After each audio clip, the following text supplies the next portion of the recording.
გამარჯობათ მეგობრებო. გუშინდელს მერე ბევრი ადამიანი მეკითხება თუ რა არის გამოსავალი ამ სიტუაციაში, რა უნდა გააკეთოს ხალხმა ამ საყოველთაო უიმედობის ჟამს. გამოსავალი ჩემი აზრით ახლაც იგივეა, რაც ცოტა ხნის წინ იყო. სიყალბეზე, ტყუილებზე უარის თქმა და სიმართლის ლაპარაკის დაწყება.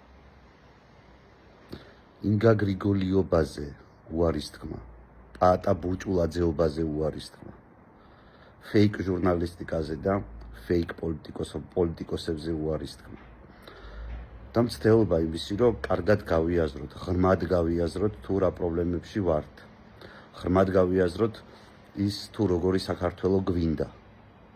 და უარი ვთქვათ აი ყოველგვარ ემოციურ ფრიკობაზე, რასაც ჩვენ უყურებდით ფაქტობრივად მთელი საარჩევნო კამპანიის განმავლობაში.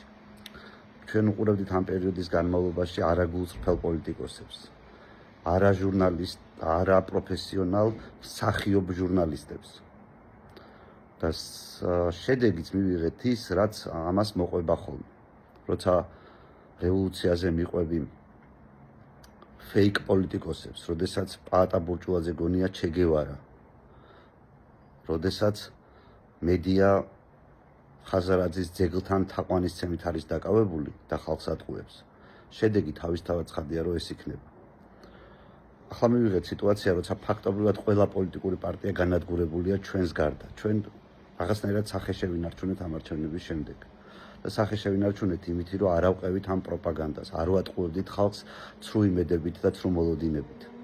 ეს არის გასაკეთებელი. გასაკეთებელი დასაჯდომი სერიოზული ხალხის მიერ და არა ის, რომ თვალი დავხუჭოთ პრობლემებზე. არამედ გავიაზროთ რამ შეგვიშალა ხელი, გავყაროთ იხმის კარტები ტელევიზიებიდან და მხარი დაუჭიროთ იმ პოლიტიკოსებს, რომლებიც არა ემოციური ყვირილით არიან დაკავებული, არამედ სულ რაციონალურ არგუმენტებს გეუბნებათ და სულმზად არიან იმისთვის, რომ ნებისმიერ დისკუსიაში შევიდნენ.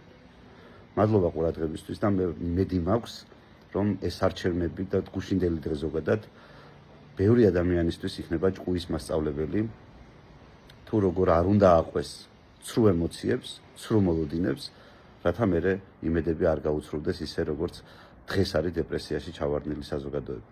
მადლობა ყურადღებისთვის და დიდი მადლობა იმ ადამიანებს, ვინც ხარი დაგვიჭირა გუშინდელ არჩევნებზე.